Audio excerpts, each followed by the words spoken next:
Okay, so the average life, yours and mine, is often harassed and perplexed by disappointment and by cruelty beyond our control.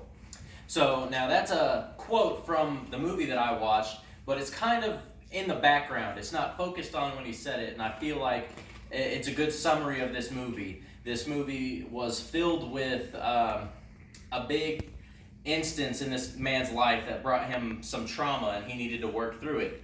Now, the movie I chose to watch was The Man Who Knew Too Much by Alfred Hitchcock, and he has two versions of this movie. I watched the 1956 version. So what happens in this movie is you meet Dr. Ben McKenna, his wife Josephine Conway, and his son Hank McKenna. And they're on vacation in Morocco, and they're just going there for fun and everything. And they meet this guy named Bernard. And now they end up talking to him, getting all friendly and everything. And then they run into him later, right before he's dying. And he tells Dr. Ben McKenna that he knows of an assassination plot that's about to happen to an important statesman. So all that's going on, and the police are arriving and everything. And then all of a sudden, Dr. Ben McKenna finds out that his son was kidnapped. So now the rest of the movie is all about him trying to get his son without telling the police about the assassination attempt. Because if he tells them about that attempt, the people that kidnapped his son are going to kill the kid. So it's all about him rescuing the kid without getting him killed in the process. Now, in my opinion, the best part of this movie was around the end. They go to, Dr. Ben McKenna and his wife go to a party because they think that the son is going to be there. So in order to try and rescue him, they go there. And what happens is people recognize his wife. She used to be this famous singer. So they all ask her to sing and everything. And she eventually agrees to it. So she ends up singing a song that she always sings to her son. And it's Que Sera Sera. And so she sings this, and then all of a sudden it cuts to the son where he's being held hostage. And they can hear her singing. And this is when a big change happens in one of the villains.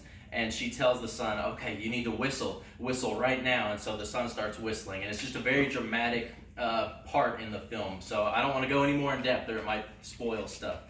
So now for the change of character for the main character, he really doesn't have one. I would say Ben McKenna's the main character, but overall, in the beginning, he's very friendly and genuine and accepting of the people that he meets, and he's nice to everyone.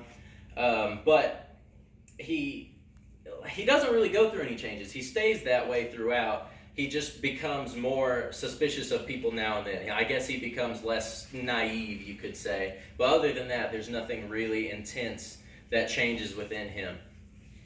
But he does learn a lesson, and that's probably to not just be so accepting throughout.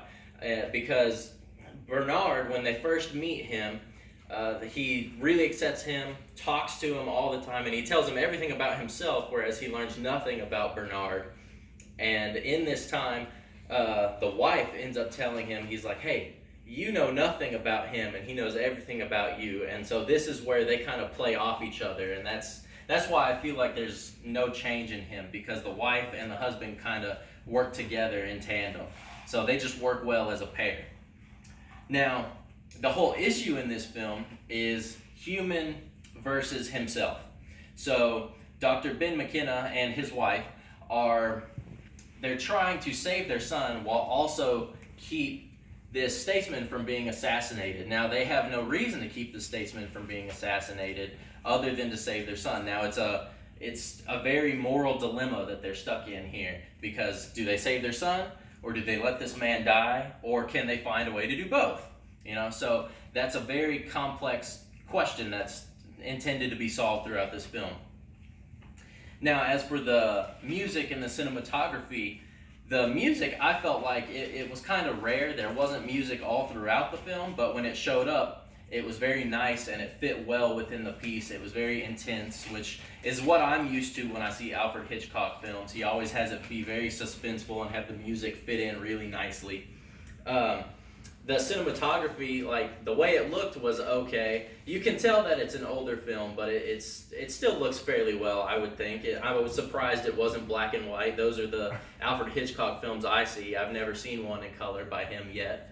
But it was pretty good. Now, as for the genre itself, he doesn't really do anything new here. He's got plot twists. He's got a character that changes heart. Nothing really stands out. In the end, the people that you want to win. The people that you want to lose. Nothing really happens here. I wouldn't say it's significant for doing anything special in the film community or anything. So, in general, this movie is pretty good. I would recommend it. It really brings you back to these olden times. You can see how films used to look, and it's really nice to just go back and see how things were compared to how they are now. And it's just really cool to see that. And then in this film, it's also set entirely in a foreign country. So I think it's really cool to watch it for that aspect. You can learn some new cultures and stuff, all while getting a story that's not half bad. So overall, good film.